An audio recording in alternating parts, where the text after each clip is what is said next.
This is our first of what we intend to be a pretty long series where we're going to be interviewing some alum from the University of Houston downtown, specifically the College of Business.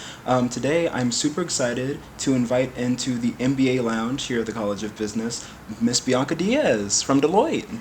Hi, everyone.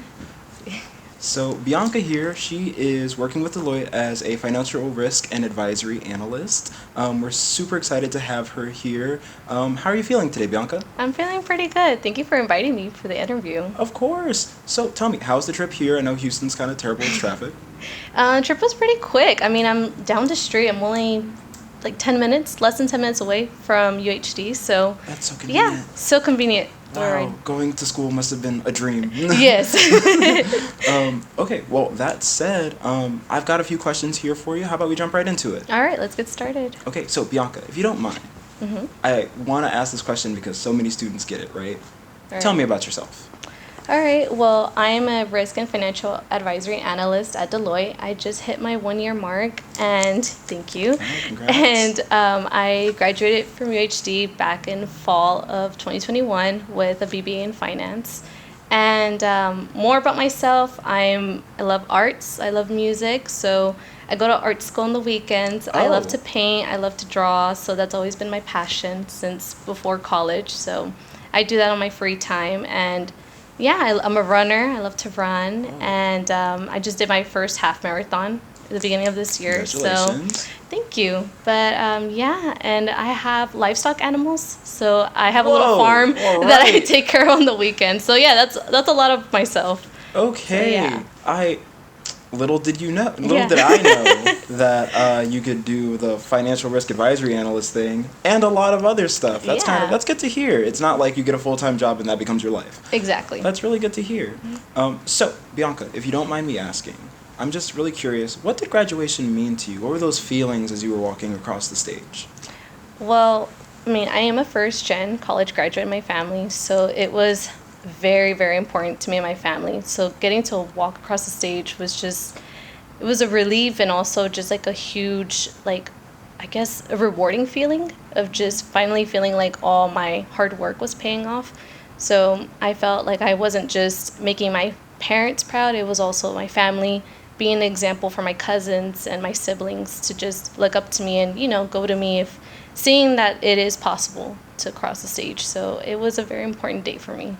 That's beautiful, and I just want to say that must have been a lot of weight, like throughout the entire time of your undergrad, right? Just like thinking there were people looking at me the whole time, and a thing that I hear pretty often as a career coach is that, like, if you, as a first generation student, it's like the folks around you don't know.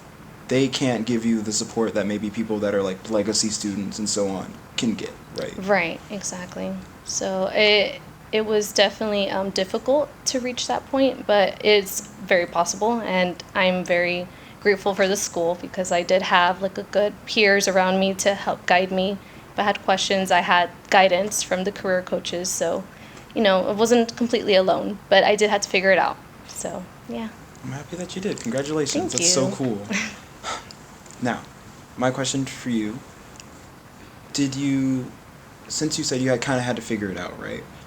Did you have like a sure thing in your mind when you were, working towards your degree, where you were like, oh, I'm always going to be a financial risk advisory analyst, working for Deloitte, that's what's going to happen? Or did you consider different options? What was that process like for you throughout your undergrad? Yeah, so I really wasn't, I didn't have like a sure path. I just was I was trying to navigate and figure out what did I want to do as a career. I was just kind of going to school. My goal was wherever I landed, I was going to succeed no matter what. I was going to make sure that I grew wherever I landed at. But when I did start at the College of Business and when I found out about the Big Four, I was really curious about possibly working at one of those big corporations because no one in my family has ever done that. No one has graduated from college. No one has worked at a big corporation or a big business. So I wanted to be the first in my family, but I didn't know exactly what I wanted to do. So it wasn't something I had planned, but I mean, I'm glad I landed there, and I did choose Deloitte because I saw there was a lot of potential for me to grow professionally, and that's why I decided to go that route. I'm happy to hear that. It's wow. It's you really set your mind to it and you just made it happen. I think that really goes to show like your level of like perseverance and like just how intensely you wanted it, right?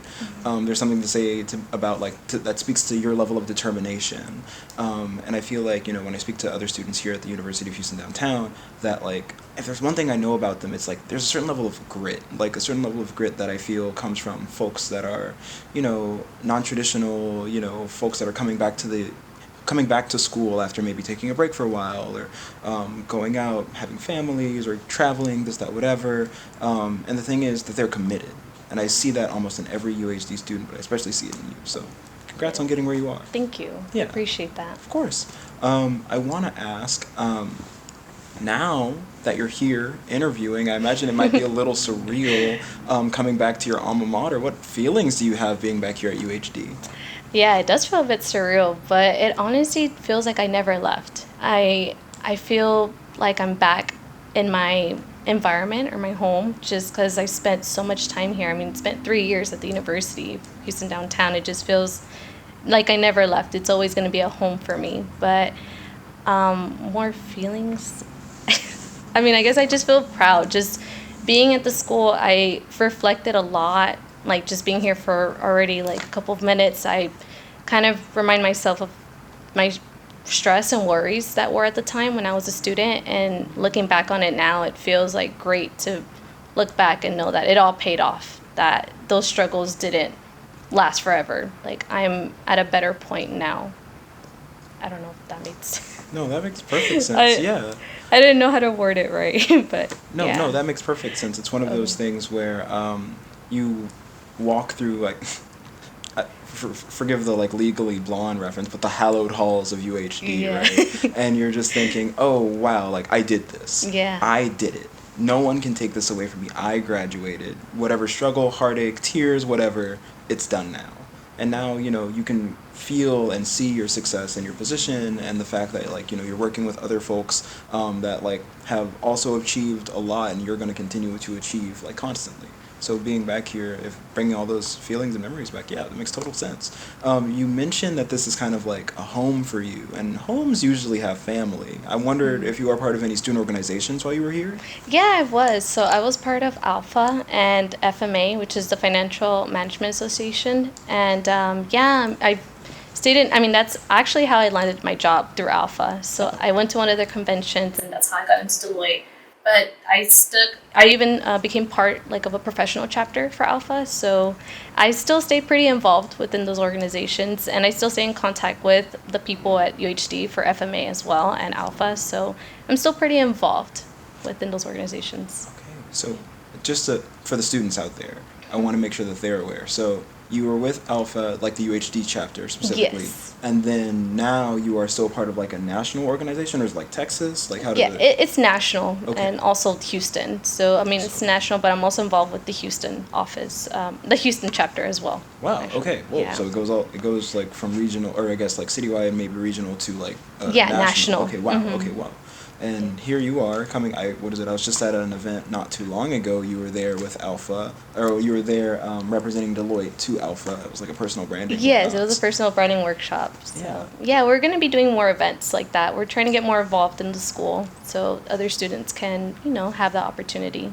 That's good. We're happy to have like alum coming back to help students in that way, connect them with like corporations and businesses that they might not otherwise have the opportunity to interact with, right? Right. So that's huge. So I would like to know, how does the life of a full-time employee, we kind of touched on this, but I want to know a bit more. How does the life of a full-time employee compare to that of, a student? Actually, I was, like, if I'm going to be very honest, I wanted to say, like, it was a tough adjustment for me when I started working full-time. Like, from transitioning from a student to work full-time, it was just difficult with learning how to manage my time better, and also like utilizing my time, just having so much free time, and like I'm trying to figure out how to dedicate what for work and for personal like life. So from what I understood, I just want to clarify. So there was kind of like this big change, because I know even from my personal experience, I understand that like you're a full-time student, and based on what they say, it's like for every hour you're in class, you're supposed to study for like 3 hours or so on and so Right. forth. And you're usually like 12 hours worth of classes, up to 15, sometimes 18, depending, right? And then that times three, then a lot of students will have jobs and then student orgs and all this stuff. Yes. You end up on a full-time job and you're like, oh, 40 to 50, sometimes depending on where you are, 60 hours a week. But the rest of that time is yours. Right. So now, like at this full-time job, they basically said, you are in control of make your own destiny. Right. Like you get to make all your meetings and all this stuff, and you had to figure out how that time is best utilized. Exactly. So that said, do you feel as though your university experience prepared you for your current workload? It did. I honestly feel like it prepared me more for like the virtual work environment. I mean, since COVID hit us, before COVID, I was fully like in person at the university. But then when we transitioned to virtual learning, it helped me like how to, I guess, like connect with students and then get in contact with like my professors and just learning how to manage my time. And like even though we're not in person face to face to go and ask questions, kind of had to do your own work and research. And I feel like that's a lot that I had to get used to. And I mean, it incorporated to my work life. I mean, I work virtually all the time. I don't have to go in person. So all my teams are online. No one's in Houston. I am the only one in my teams that is from Houston. Okay. Yeah. So, but it helped because it wasn't a hard adjustment for me. I was used to having my Zoom calls. I was used to just emailing and connecting with like my peers. And I mean, it was the same with my colleagues. I have good relationships with them virtually because that's the environment I was used to for school. So I feel like it prepared me for that, and also just managing my time. Since I was a student here, I was a full-time student, and then I was working full-time as well. So I feel like it helped me adjust to my job that I'm at right now. Okay. Wow. Yeah. No, that's exactly kind of what I was trying to touch on earlier. It's just like when you go from full-time in both aspects to full-time in one aspect, it almost feels a bit lighter. Yes, exactly. And I'm happy to hear that, like, you made that transition, and it was tough initially, but relatively smooth now. Right, exactly. That's good. So, I think a question that a lot of students would like to know the answer to, especially since you're coming from a Big Four, is what was that interview process like over at Deloitte? So I know it varies by person, but for me, it was pretty straightforward. I had a one-round interview where I had 30 minutes to do like a scenario interview and another 30 minutes to do a behavioral interview. So I got interviewed by 3 different people. So one was for the scenario and 2 were for the behavioral. And yeah, that one was a bit tough. It was my first interview that had for me to do a scenario and a behavioral, just because that was my Big Four interview that I've ever done. So for the scenario, I was given a business idea with 2 different industries wanting to merge, and I had to identify the pros and cons. So I only had like 20 minutes to brainstorm and then 10 minutes to present it to my interviewer. And then for the behavioral, I had just questions about different scenarios, that what would I do if I was in this position, or past experience, work experience, what difficulties I experienced and how did I overcome it. So yeah, that was my interview process. It was pretty straightforward. I only had 1 hour, but it was a good experience. Yeah, like I said, it varies by people. I don't know why I only got 1 round, but others may have 2, others may have 3, but yeah. Depends. Yeah, it depends. Got it. And yeah. I imagine that could depend either from like the branch you're at, or the position that you're applying for, all these different things, right? And then, so you mentioned I want to make sure I understood. 1 interview, but 2 kind of interview formats back to back. Yes. Okay. Yeah. Got it. And I will mention the STAR method really helped. Yeah, so right? For the students, when you're going through your interview process, please make sure to like familiarize yourself with the STAR method. It helps. What is that? For the folks out, situation, task, action, result. Yeah. Yeah. It really I guess I should know that, but like the career coach, right? Yeah. But it's one of those things where I've noticed STAR method is great for interview questions, and it's great for like just storytelling, right? So you can kind of get through piece by piece and part by part, covering all the most important aspects. So it's good to utilize STAR method and be knowledgeable and aware of it to be able to utilize it on a dime in the case of an intense interview where they make you go through two formats of interview at the same time. Right. But hey, you made it through the other end, and you're all the better for it. Yeah. So congrats. Thank you. Okay. So, was there anything specifically that kind of surprised you when you transitioned into corporate life?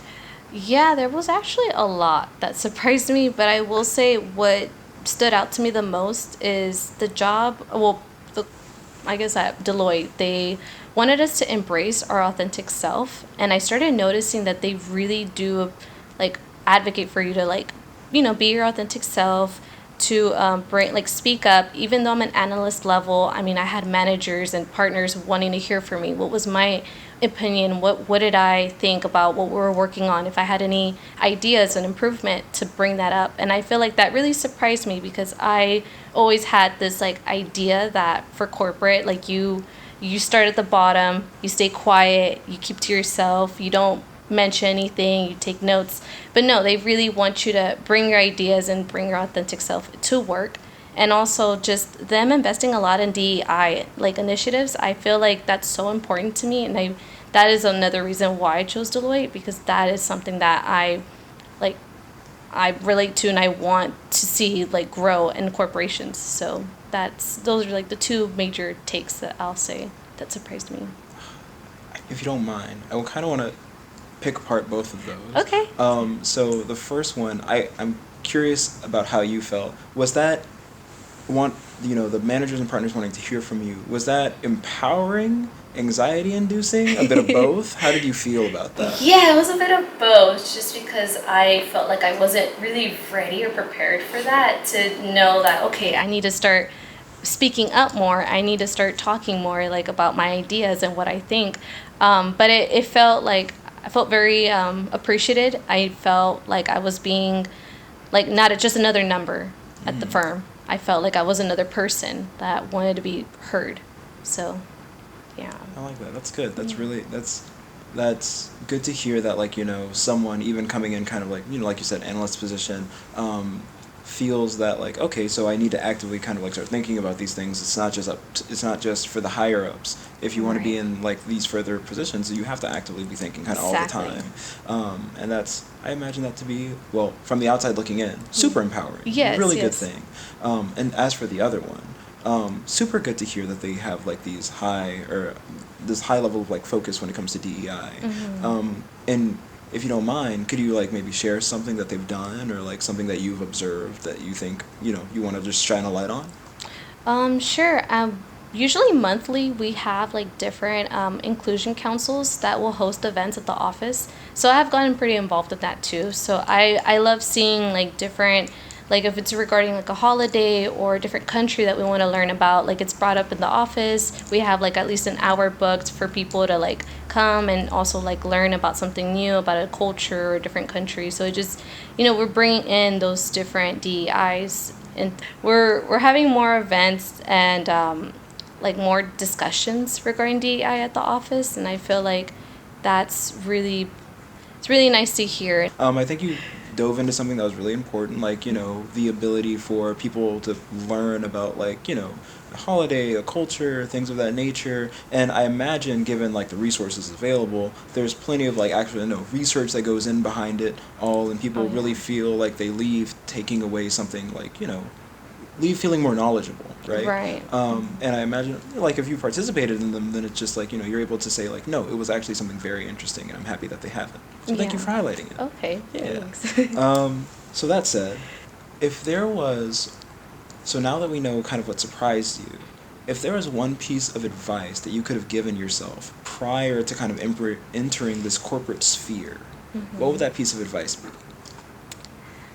Well, definitely the piece of advice I'd give myself is to stop doubting myself, stop second guessing myself, because that is something that I struggled when I started at the firm. I feel like that was very noticeable, and I had to remind myself, I've worked so hard to get to where I'm at now, that I should not be questioning or doubting my potential at the firm. So that is something that I wish I would have reminded myself and given myself that reassurance that, hey, you're not going to know everything. You're going to struggle. You're going to have to learn at the job. And that's okay. You're not the only one. Everyone's going through that right now. So I feel like that is something that I wish I would have prepared myself a bit and not have like found myself in a position of self-doubt while like already at my job and with the firm and with my projects. But I mean, it's okay. That's something that I had to figure out once I started, but that is something that I wish I would have told myself beforehand. Totally get that. And now you are where you are, right? And I'm wondering, as you've given that you would give yourself that advice then or like now, right? How do you kind of combat that? I'm gonna put myself out there, like, do you do affirmations? Is that a thing? Or is it just kind of like you see your work and you let that speak for itself? Yeah, I think a lot of it had to do with seeing my work and what I've contributed in my projects and seeing that, okay, like what I've done does make an impact. I am making a difference, or I am putting in the work and it is being recognized by my managers, by my seniors, by partners. So I feel like that is something that was helping me like overcome that, but also the affirmations as well. And just reflecting back at my struggles at the University of Houston downtown, like I've thought about all the things I've had to face and the struggles, and realizing like, hey, I was able to overcome it. This is just another one of those things that I'll be able to overcome as well.